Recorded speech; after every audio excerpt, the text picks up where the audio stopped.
안녕하세요. 조닥TV 별다방 산모기실 산부인과 전문의 조영구입니다. 지난 강의를 들으시고 임신성 당뇨의 진단과 또 임신성 당뇨에 대해서 잘 이해하셨지요?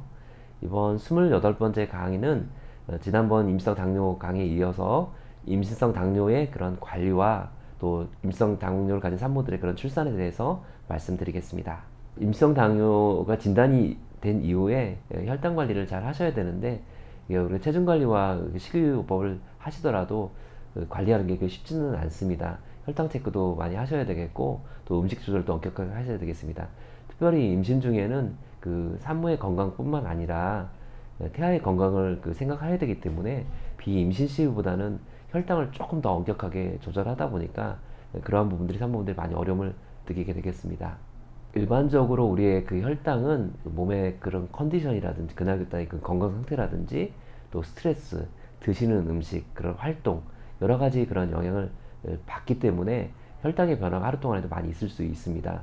그래서 일시적으로 혈당이 한두 번 정도 정상적으로 벗어나는 것은 크게 문제가 되진 않지만, 지속적으로 혈당이 잘 조절이 안 되는 경우에는 적극적으로 우리가 인슐린 치료라든지 다른 약물 치료를 고려해야 되겠습니다. 임신성 당뇨의 관리에 대해서 말씀드리겠습니다. 첫 번째로, 대부분 첫 번째 임신성 당뇨가 진단이 되고 나서 회복은 되지만 또 두 번째 임신 때 당뇨가 50% 이상 이렇게 발생할 수 있기 때문에 임신 전부터 우리가 엽산을 복용하시게 되는데요. 통상적으로 엽산은 0.4mg 정도 복용하면 되겠지만, 전에 당뇨가 있었던 분이라든지 혹시 당뇨가 의심되는 그런 경우에는 그보다 용량이 많은 5mg의 고용량의 엽산을 복용하셔야 되겠습니다. 임신 때 진단되는 임신성 당뇨는 기형이나 유사함과 관련은 없지만, 임신 전에 혈당이 높은 임신 전 당뇨, 현성 당뇨인 경우에는 심장경이라든지 태아 신경관 결핍증 같은 것이 조금 더 증가될 수 있기 때문에 임신 전부터 고용량의 엽산을 복용하시는 것이 필요하겠습니다. 그래서 제2형 당뇨병 그런 가족력이 있다든지, 첫 번째 임신 때 당뇨가 있었다든지, 고도의 비만이 있었던 경우에는 첫 방문 시 또는 15주 이전에 임신성 당 검사를 적절히 빨리 검사를 하여서 또 당뇨를 확인해야 되겠고요. 당화 혈색소라고 해서 최근 한 6주에서 8주 사이에 혈관 내에 그런 혈당을 확인할 수 있는 당화 혈색소를 검사함으로 인해서 조기에 임신성 당뇨를 진단하게 되겠습니다. 물론 초기에는 이런 검사들이 정상일 수 있겠고요. 정상이어도 24주에서 28주에 검사하는 선별적 당뇨 검사를 시행하셔야 되겠습니다. 둘째로, 혈당의 관리입니다. 임신성 당뇨인 경우 혈당은 하루에 4회 정도 검사하는 것을 권장을 드리고요. 시간은 식전, 그 다음에 식후 1시간, 2시간, 그 다음에 잠자기 전에 이렇게 측정하시면 되겠고요. 식전 혈당은 90mg/dL, 1시간째는 140, 그 다음에 2시간째에는 120을 넘지 않도록 유지하시는 게 좋게 되겠습니다. 식후 혈당의 체크는 음식의 종류와 양이 혈당에 미치는 그러한 영향들을 우리가 알 수가 있게 되겠고요. 그 다음에 이유 없이 아침 혈당이 높은 경우가 있는데, 이러한 경우에는 새벽 2, 3시경에 혈당을 체크하시면 그런 혈당의 변화를 아는데 좀 도움이 되겠습니다. 셋째로, 식이조절과 운동을 통한 혈당의 관리입니다. 식사는 하루 3끼, 그다음에 2번의 간식 또는 하루 3끼, 3번의 그런 간식으로 조절하시는 게 좋겠고요. 그래서 조금씩 자주 드시는 것을 권장을 드립니다. 취침 전 간식을 드시는 것은 밤중에 저혈당으로 인한 그런 케톤의 발생을 예방할 수가 있게 되겠습니다. 적절한 규칙적인 운동은 인슐린의 그런 효용성을 높여서 혈당을 낮춰주고, 갑작스럽게 태아가 커지는 거대의 그런 발생률을 낮출 수 있게 되겠습니다. 운동은 한 15분에서 20분 정도 빠른 걸음으로 약간 숨이 찰 정도로 운동하시고 한 10분 정도 쉬는 것을 권장하고요. 수영도 혈당 조절하는데 도움이 되겠습니다. 그러나 이제 과도한 운동은 태아나 산모한테 나쁜 영향을 줄 수가 있고요. 또 갑작스러운 운동은 저혈당을 유발할 수 있기 때문에 임신성 당뇨에서 인슐린 치료를 하시는 경우에는 저혈당이 생기지 않도록 사탕이나 설탕 같은 것을 구비하여서 저혈당 증상이 있을 때는 즉각적으로 복용하셔서 저혈당 증상을 예방해야 되겠습니다.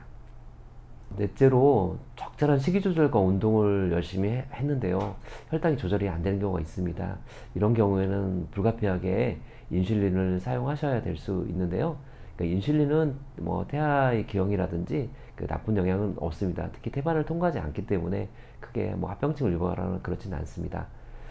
그러나 이제 인슐린을 사용할 수 없는 경우라든지 주사제에 그런 금기증이 있으신 경우에는 불가피하게 경구약을 복용할 수 있게 되겠습니다. 경구약은 메토포민과 설포닐 유레아라는 그런 약이 있는데요. 이러한 약제들은 태반을 통과하기 때문에 단기적인 그런 부작용은 없는 걸로 되어 있지만 장기적인 그런 안정성 문제에 대해서는 아직 확정된 게 없기 때문에 꼭 필요한 경우에는 최소 용량으로 적절하게 사용하시는 것이 좋겠습니다. 그러나 1차 약제로서는 적절치 않습니다. 다섯째로 임상 당뇨 산모분들의 출산과 모유 수유입니다.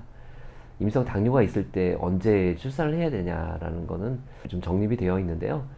당뇨가 잘 조절이 되시고 인슐린을 사용하지 않는 경우에는 39주에서 40주 그 사이에 출산을 하시도록 권장을 하고 있고요. 혹시 당뇨가 잘 조절이 안 되시거나 인슐린을 사용하시는 경우에는 38주에서 9주 사이에 출산을 하도록 하고 있습니다. 마찬가지로 자연만 할 수 있으면 자연만을 권장하고 있고요. 그러나 태아의 체중이 4kg에서 4.5kg 이상 되는 경우에는 경감난산이라든지 여러 가지 상과적 합병증이 생길 수 있기 때문에 반드시 제왕절개 수술을 해야 되는 건 아니지만 제왕절개 수술을 고려하여야 되겠습니다. 그리고 당뇨병 산모분들 같은 경우에는 오히려 출산 이후에 모유수유를 적극적으로 권장하고 있습니다. 모유수유는 출산 이후에 산모분들이 체중 감소하는 데 많이 도움이 되고요. 당뇨가 재발되는 것을 낮춰줄 수 있는 그런 장점이 있습니다. 근데 모유수유를 하시는 중에 더 많은 것을 드셔야 된다고 생각할 수 있는데 보통 한 200에서 300칼로리 정도만 더 음식을 섭취하게 되시는데요. 그런 용량들은 밥 한 그릇 정도 더 추가하는 것 정도 드시는 정도면 충분합니다. 오히려 모유수유를 하시는 동안에 모유를 잘 나오게 하신다고 하여서 과도하게 많이 드시게 되면은 오히려 그것이 혈당이라든지 또 체중 관리에 영향을 주시게 되겠습니다. 우선은 임상 당뇨가 잘 걸리지 않도록 체중 관리와 운동 열심히 잘 하시고요. 혹시 임상 당뇨가 있으시더라도 걱정하지 마시고 또 잘 관리를 하신다 그러면은 태아와 산모를 건강하게 잘 출산할 수 있습니다. 걱정하지 마시고 임상 당뇨를 잘 극복하시기를 바랍니다. 조닥TV 별다방 산모기실 산부인과 전문의 조영거였습니다.